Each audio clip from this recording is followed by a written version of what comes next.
Selamat pagi saudara, siap? Tetap semangat kita ya. Ini primbon jangan sampai ditinggal. Soalnya dari sewaktu waktu ada yang ragu atau lupa, lihat primbon ini. Di dalam catatan saya sekarang materi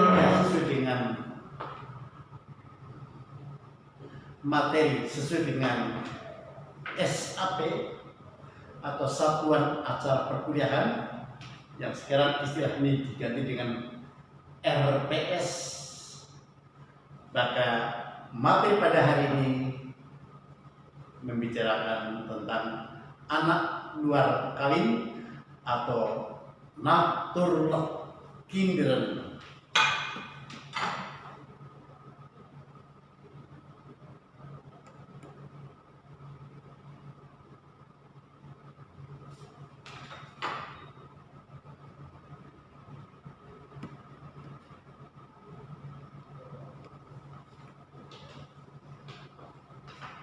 Kaitannya dengan buku Paris, kalau kita perhatikan dari pasal 62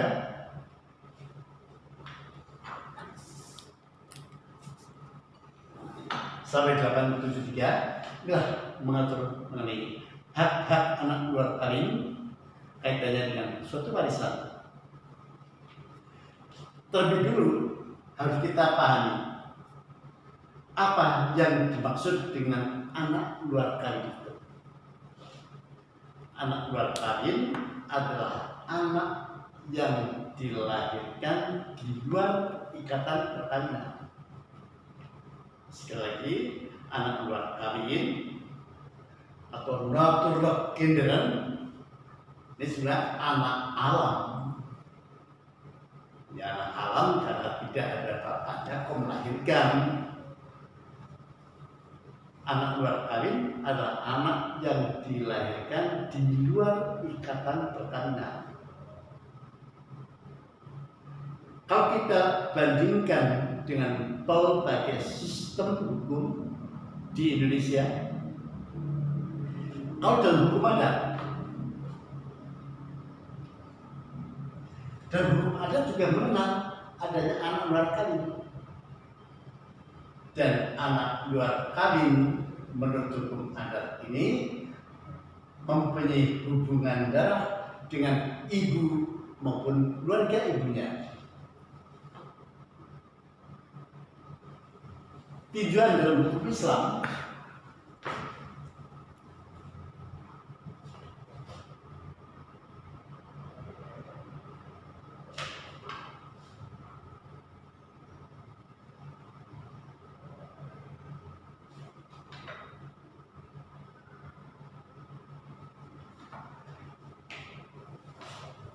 kalau diperhitungkan sejak kapan menikahnya, tapi kalau terhitung 6 bulan baru lahir setelah ia nikah, itu adalah anak sah. Tapi kalau beberapa bulan sebelumnya adalah anak luar kawin.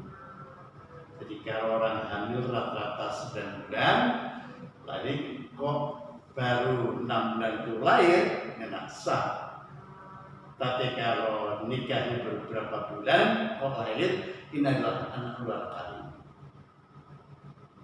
Bagaimana dalam sistem hukum perkawinan kita menurut Undang-Undang Nomor 1 Tahun 74,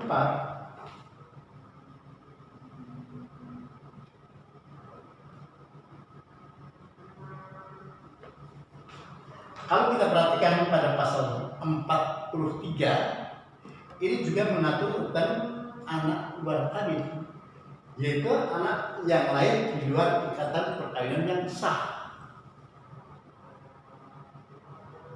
Ini sudah kita melihat sistem hukum yang lainnya untuk memperbandingkan kedudukan dari anak luar kawin.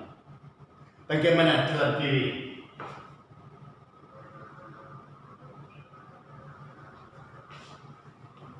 Anak luar kawin dalam PW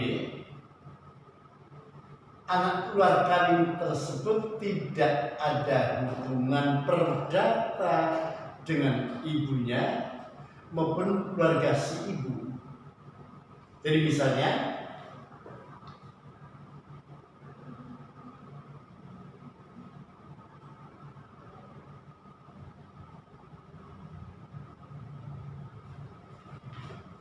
si ibu yang tidak terikat dalam perkawinan kok melahirkan.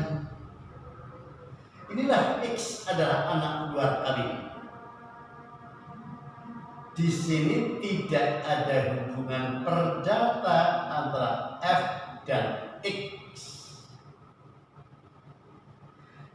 F ini hanya berkewajiban memberikan nafkah maupun pendidikan kepada X. Tapi tidak ada hubungan perdata antara F dan X. Artinya tidak ada hubungan perdata di sini apabila F meninggal dunia atau X yang meninggal dunia, di sini tidak ada aliran kewarisan. Baru ada hubungan perdata antara ibu dengan X sebagaimana diatur dalam pasal 280 BW kalau telah dilakukan pengakuan.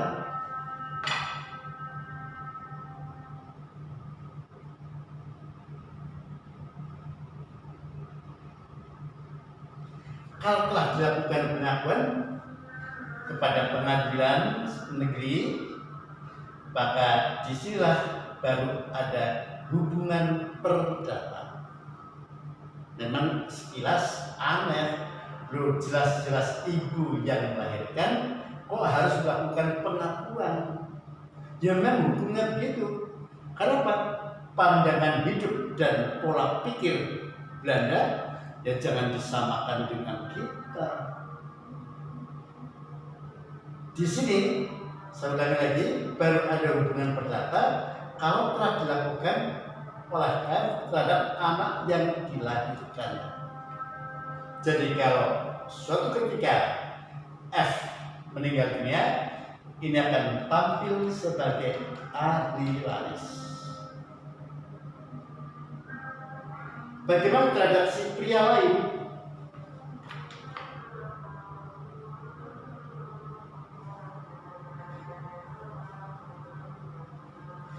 Kalau si G,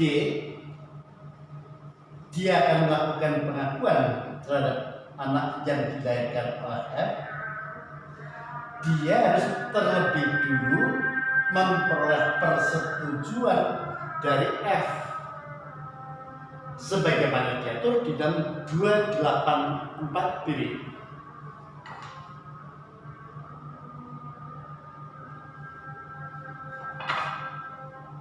Dengan adanya persetujuan ini, maka G dapat mengajukan permohonan pengakuan kepada X.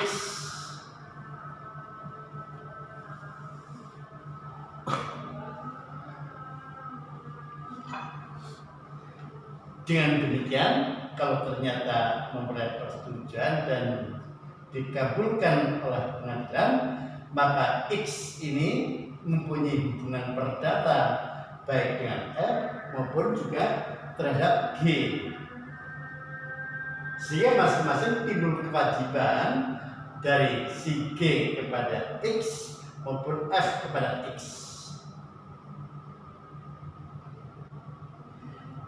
Kalau setelah memberikan kewajiban ini F juga belum terikat dalam perkawinan, maka kalau tidak ada larangan hukum melangsungkan perkawinan, G dapat melangsungkan perkawinan dengan F. Kalau terjadi perkawinan antara G dengan F, ini statusnya naik menjadi anak yang disahkan. Kalau tadi dia statusnya adalah anak luar kawin, menjadi anak luar kawin yang diakui, sekarang menjadi anak yang disahkan. bila statusnya. Bagaimana hubungan warisan antara anak luar kawin dengan F? Jadi saya berikan gambaran secara umum terlebih dulu. Sebagaimana diatur dalam 863.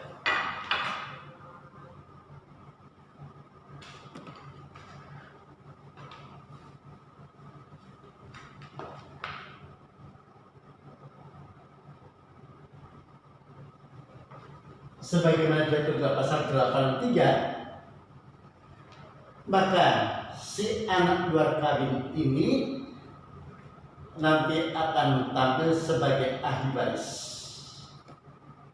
Jadi setelah terlebih dulu dilakukan pengakuan. Kaitannya dengan adanya penggolongan-penggolongan ini, maka kalau si anak luar kawin yang telah diakui sah ini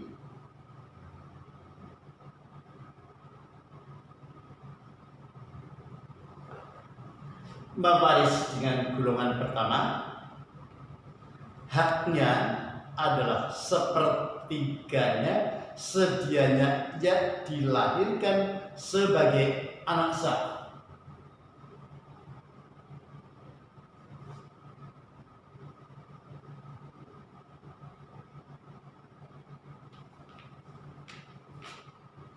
Apa artinya di sini? Jadi kalau ternyata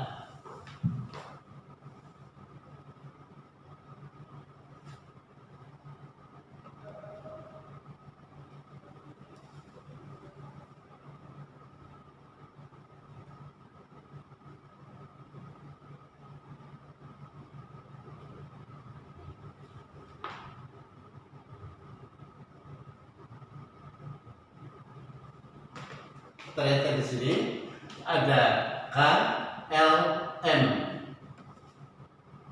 Maka untuk menghitung berapa haknya si anak luar kawin ini, terlebih dulu si X ini dianggap sebagai anak sah. Dengan demikian X, K, L, M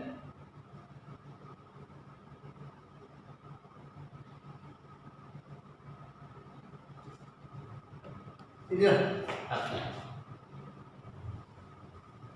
Tapi karena X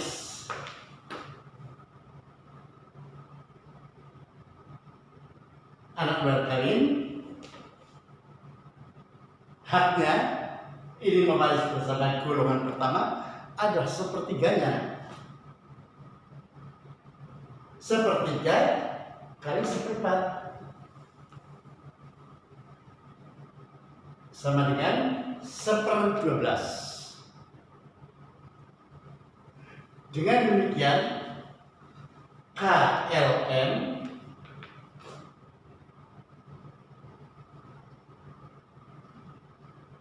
KLM masing-masing adalah sepertiga kali 11/12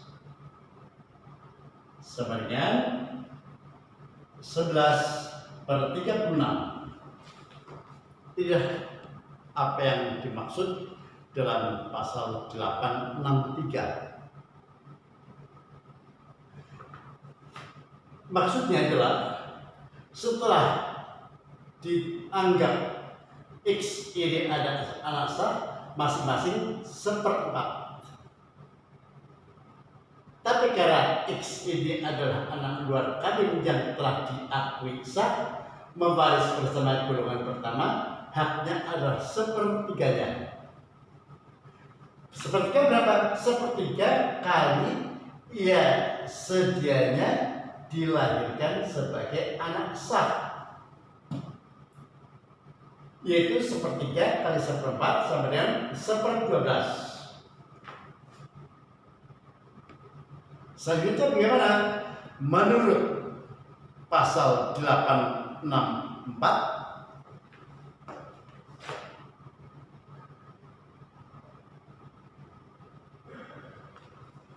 hak anak luar kawin ini dikeluarkan terlebih dulu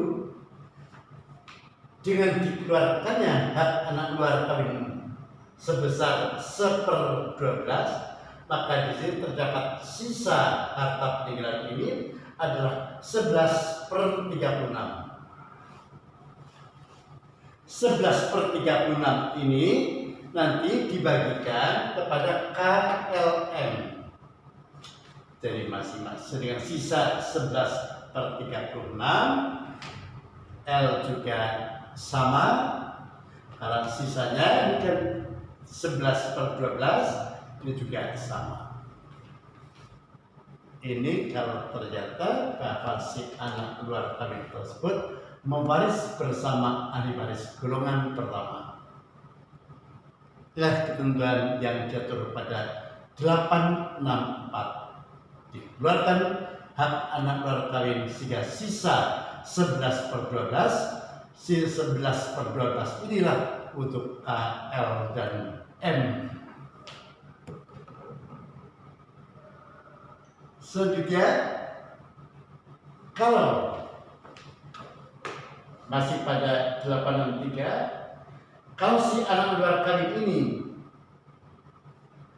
mewaris bersama ahli waris golongan kedua atau golongan ketiga,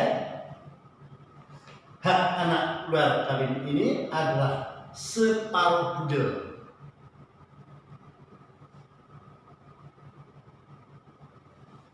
Sehingga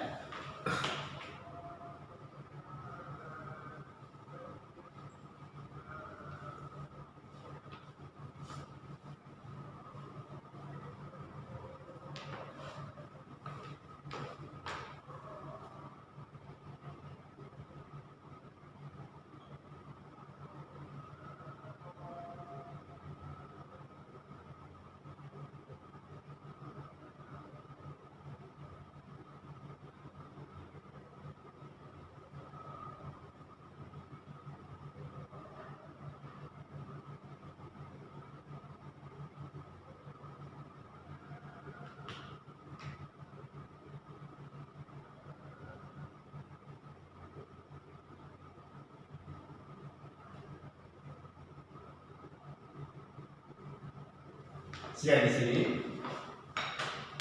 si anak luar kawin ini ada 2 orang, di mana A dan B telah diakui sebagai anak luar kawin sah yang diakui sah oleh pewaris. Jadi si meninggal ini mewaris termasuk orang-orang bersama golongan kedua. Golongan pertama tadi dengan suami dan anak-anak yang hidup lama, tapi di sini bapak si pewaris yang mempunyai 2 orang saudara, yaitu M dengan N,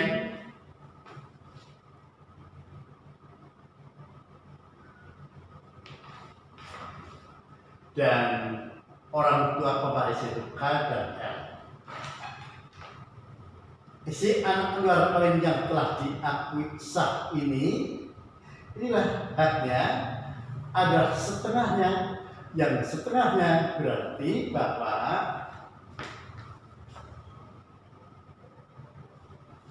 ini masih 863, A adalah setengah kali setengah,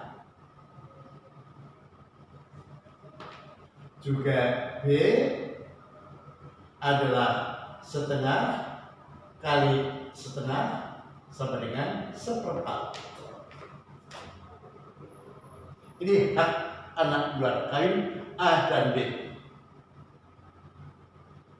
Setelah dikeluarkannya hak anak luar kawin ini, yaitu A dan B, maka menurut 84 sama. Dikeluarkan hak anak luar kawin itu A dan B setengah, yang sisanya bagi kepada KLMN. Dibagi, bisa hapus ya.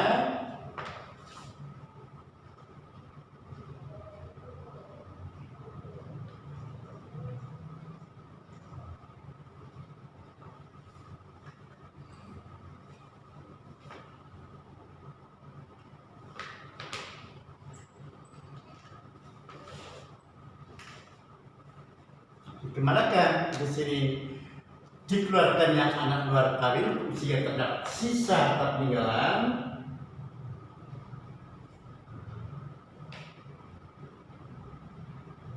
setengah buntut. Ya, lepas separuhnya.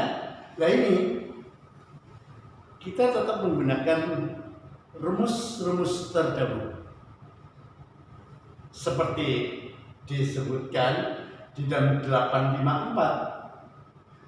Orang tua tidak boleh kurang dari seperempat, sekalipun nanti hasilnya sama, tapi harus terlebih dulu gunakan pada pasal 854, yaitu K ini adalah seperempat kali setengah sama dengan seperdelapan.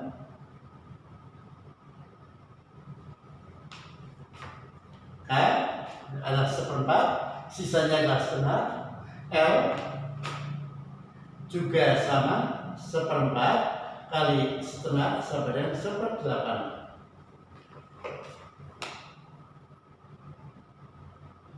Bila disebutkan keluarkan haknya K dan L, dikeluarkan haknya K dan L masing-masing seperdelapan atau jadi 2/8. Di sini 4/8, tinggal 2/8, sehingga sisanya 2/8.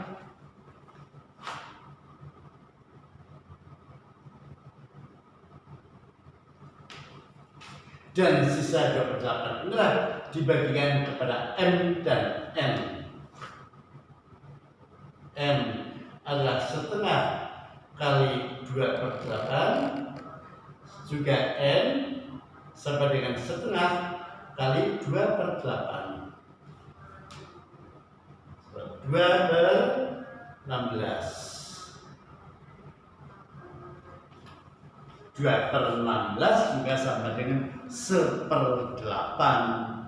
Jadi haknya M, N, K, L sama.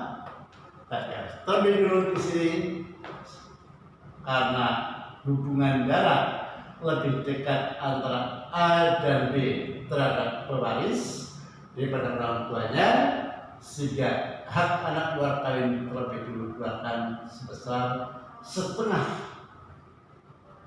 Dan setelah ini karena anak luar kawin mewaris bersama golongan kedua atau golongan ketiga. Jadi dengan golongan ketiga juga sama. Artinya di sini harus terlebih dulu dilakukan cloving.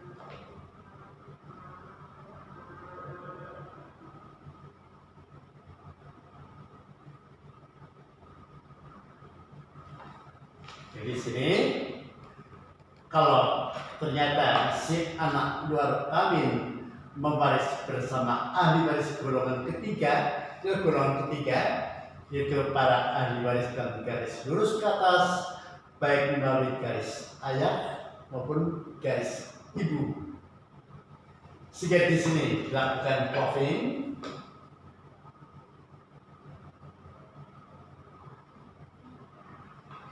Seperti diatur pada 855, juga pada 853, separuh harta peninggalan P ini setelah dikurangkan AD untuk para ahli waris melalui garis ibu, dan separuh bagian lainnya melalui garis ayah.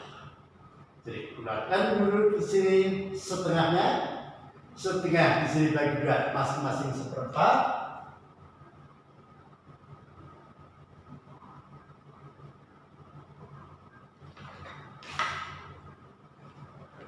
berbaris berapa? Sehingga C, D,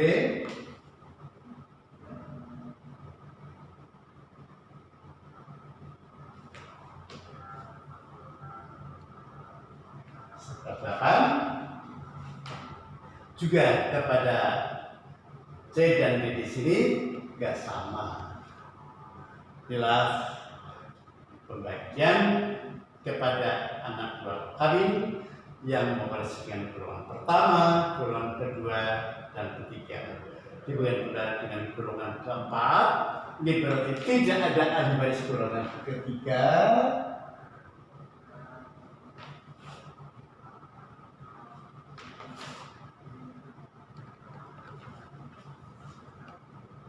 Ini adalah sudah derajat ketiga, yang selanjutnya sampai dengan derajat ke-6. Kalau ternyata si anak luar kawin mewaris bersama ahli waris golongan keempat, haknya ada 3/4 budel. Untuk dapat memahami, akan disampaikan contoh-contoh penghitungan anak luar kawin apabila mewaris bersama ahli waris golongan pertama, kedua, ketiga, dan keempat.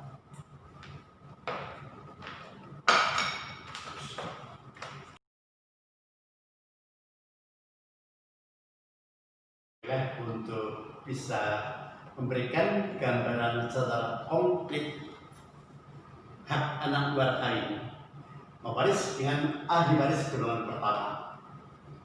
Bacanya, seorang pewaris yang meninggal dunia meninggalkan seorang istri bernama R, meninggalkan satu orang anak luar kawin yang telah diakui sah yaitu X, dan 3 orang anak bernama A, B, C anak sah.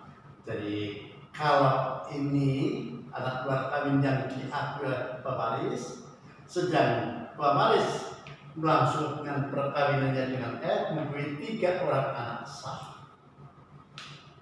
Jadi ini ada anak luar kawin, tapi juga ada anak sah. Misalnya harta peninggalan sebesar 300 juta rupiah. Sebagaimana diatur di dalam pasal 863, si anak luar kawin ini harus terlebih dulu diakui sebagai anak sah. Dengan demikian, menurut undang-undang, ahli warisnya adalah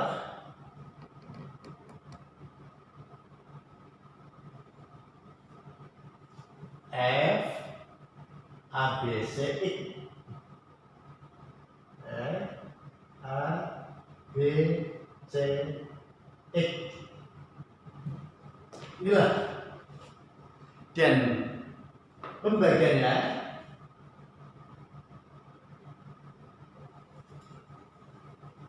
adalah 1/5 kali 300 juta sama dengan 60 juta rupiah. Ini semuanya sama.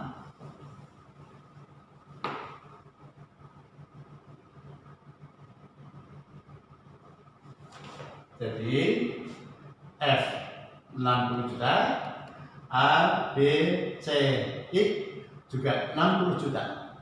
Tetapi karena X inilah anak luar kawin yang telah diakui sah,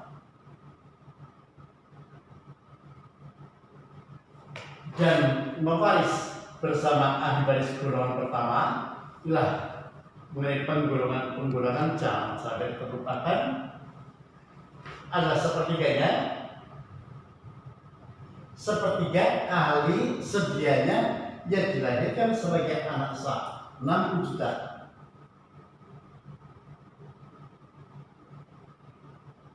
Sama dengan 20 juta rupiah.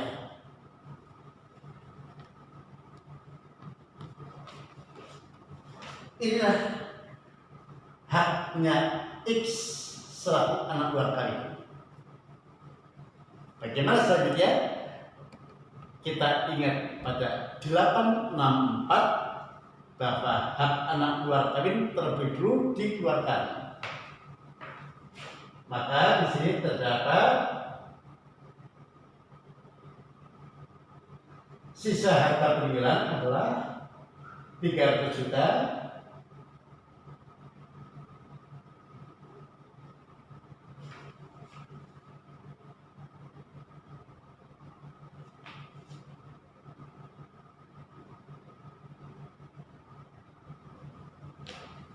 Ini dikeluarkannya hak X 20 juta, sisa 280 juta. Yang 280 juta inilah dibagikan kepada A, B, C, F.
Inilah hasil akhir.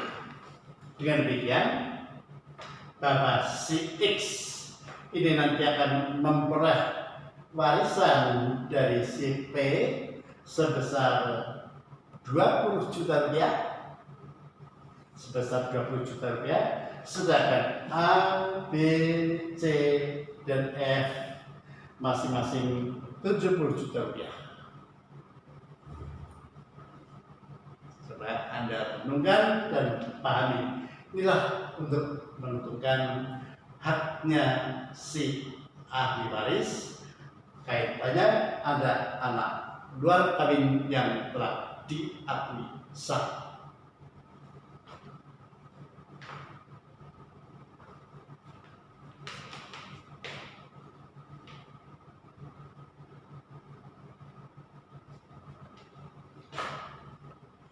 Lanjut kita tambahan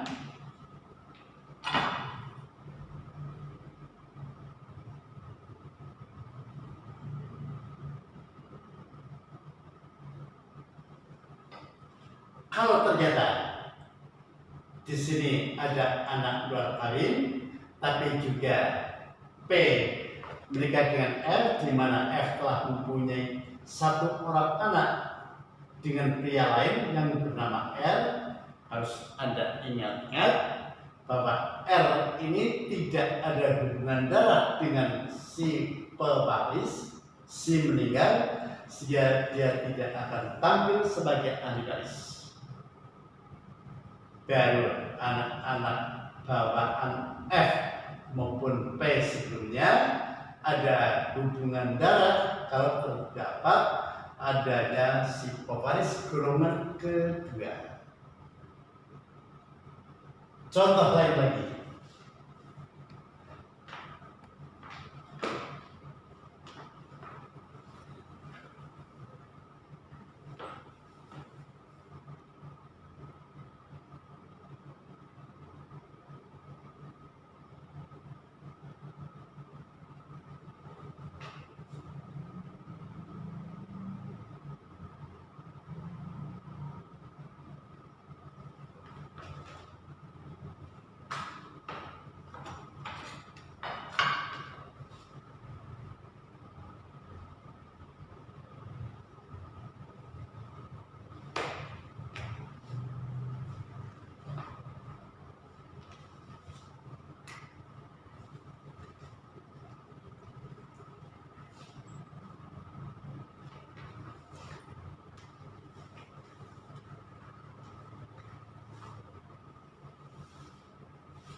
seorang pewaris meninggal dunia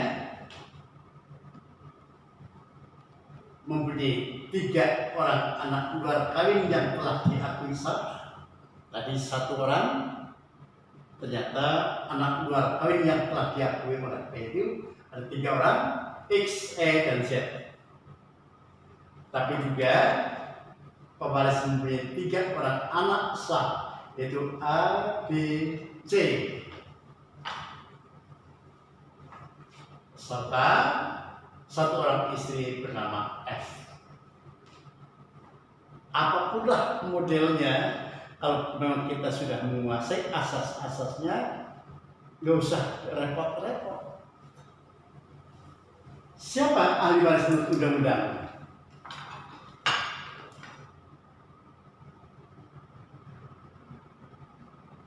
Ahli waris menurut undang-undang adalah F, ABC, X, Y, Z.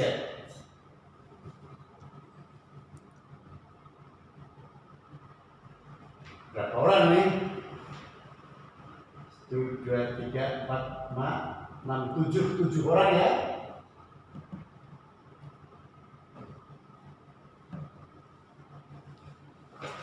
Tujuh orang, ya 1/7 kali 63 juta sama dengan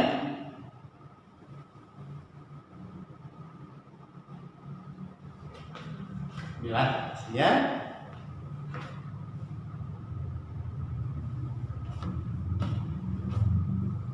Keluarkan terlebih dulu hak anak luar kali ini, yaitu X, Y, Z.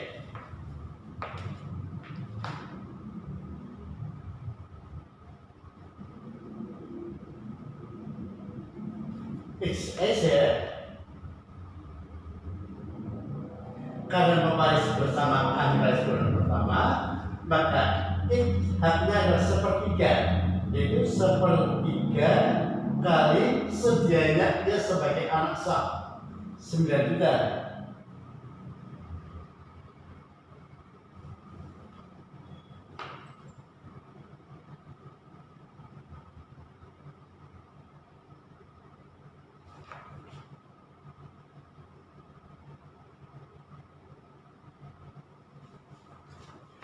Juga sama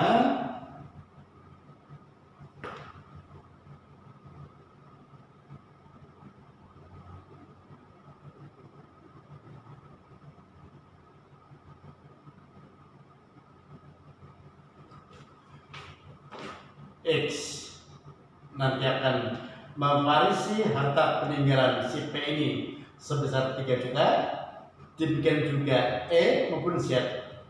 Sehingga bertiga adalah 9 juta rupiah.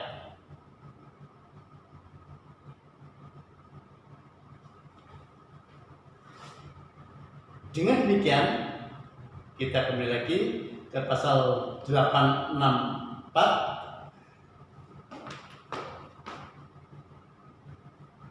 sisa harta peninggalan ini sama dengan 63 juta dikurangi 9 juta rupiah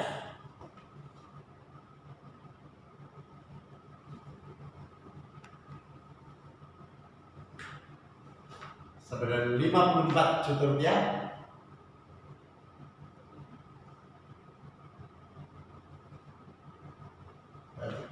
ini dengan sisa 54 juta rupiah dibagikan kepada F, A, B, C.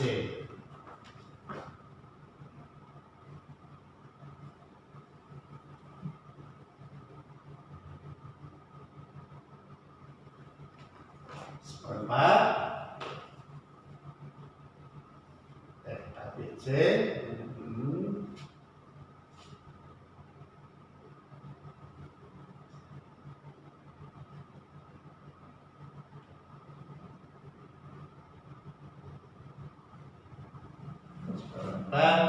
Kira-kira jadi 13,5.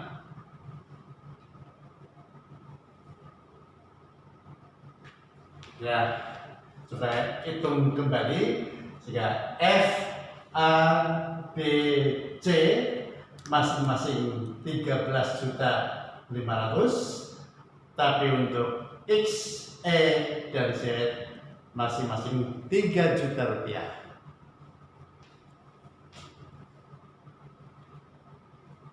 Jadi hitung kembali, jangan sampai salah.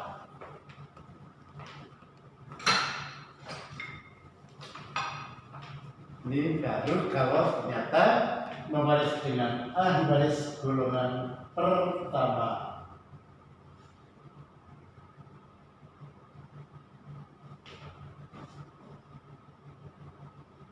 Lanjut, satu soal lagi.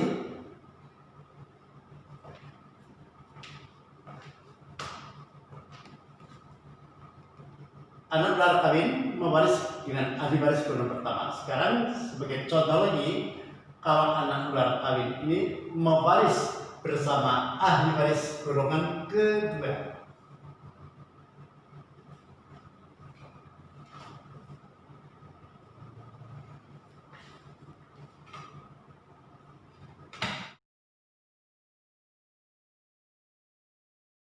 Contoh lain lagi, mudah-mudahan dengan beberapa contoh ini akan memberikan gambaran yang lebih jelas sehingga mudah dipahami. Karena yang sangat saya harapkan sebenarnya adalah Anda dapat mengerti dan memahami. Seorang pewaris yang meninggal dunia meninggalkan 3 orang anak luar kawin yang telah diakui sah, itu X, E, dan Z. Ini berarti bahwa si anak luar kawin mewaris bersama ahli waris golongan kedua. Golongan kedua inilah yang terdiri dari orang tua dan saudara-saudara pewaris. Seperti jatuh pada 863, di mana si anak luar kawin tersebut akan mewarisi sebesar setengah atau separuh budel harta peninggalan sebesar 96 juta rupiah, yang berarti anak luar kawin X, E, Z adalah akan mewarisi sebesar 48 juta rupiah. Dengan mewarisi 48 juta rupiah, sehingga X adalah sepertiga kali 48 juta rupiah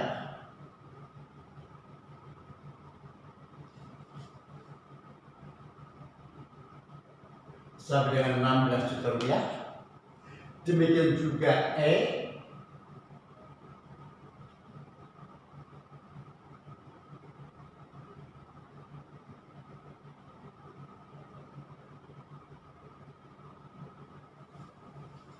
juga Z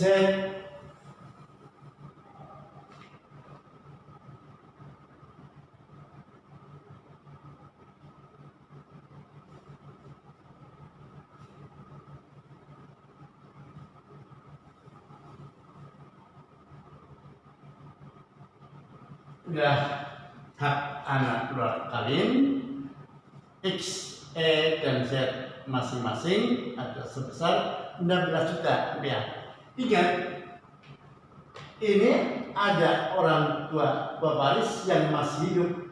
Inilah ada hak-hak istimewa dari orang tua. Karena di dalam 854 orang tua tidak boleh kurang dari 1/4. Dengan demikian,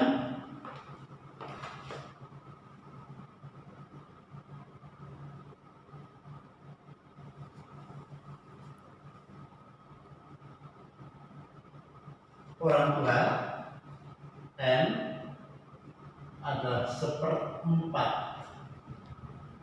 kali 48 juta rupiah sama dengan 12 juta rupiah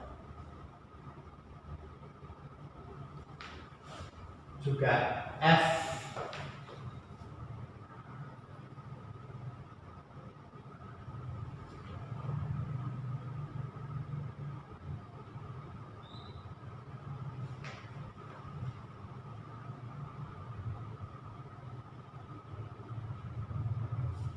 Adalah hak orang tua, hak istimewa, hak privilege dari orang tua ada masing-masing sebesar 12 juta rupiah. Dengan demikian ada saudara satu ayah dan ada saudara satu ibu. Itu untuk saudara satu ayah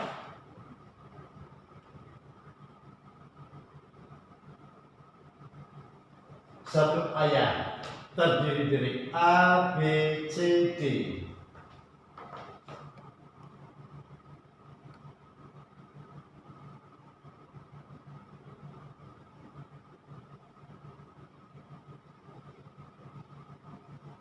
Saudara di sini berarti masih hitungan 48 dan 12 dan 24.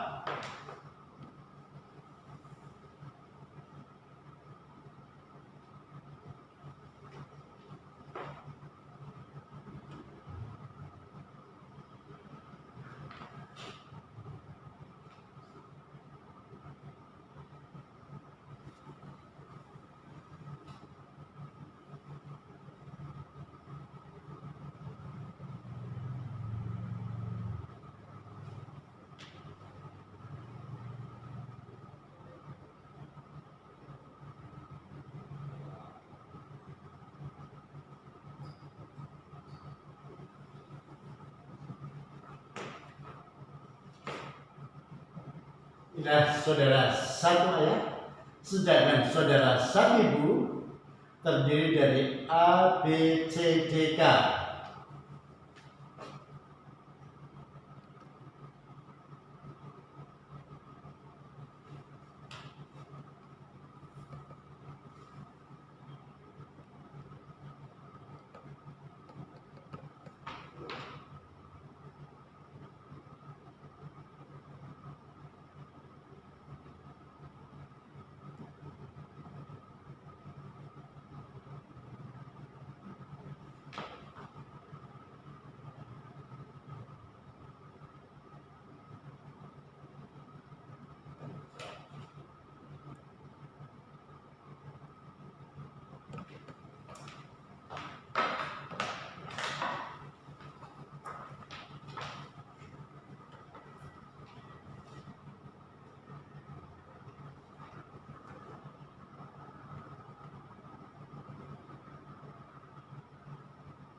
Saudara satu ibu yang terdiri dari A, B, C, D, K,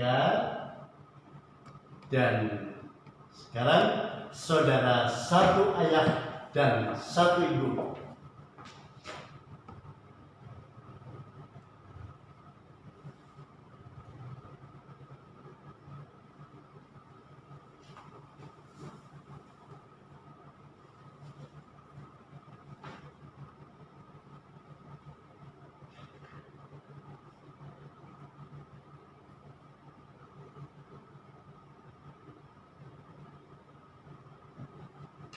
Satu ayat itu A, B, C, D.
Dengan demikian hasil akhir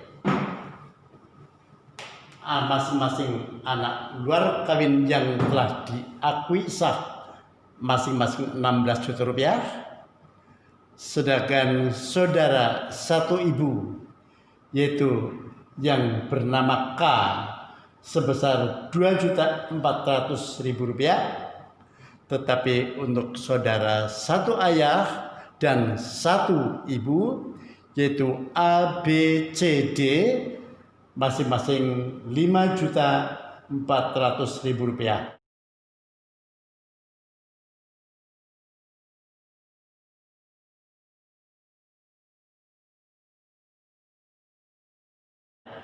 Silakan hitung kembali. Kalau hasilnya tidak sama dengan 96 juta rupiah, maka hitungan ini adalah salah.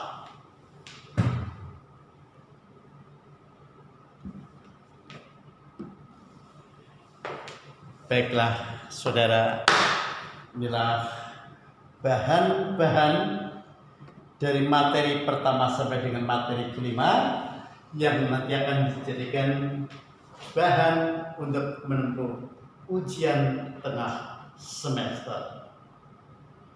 Selamat belajar. Sampai ketemu lagi pada saat ujian tengah semester. Semangat!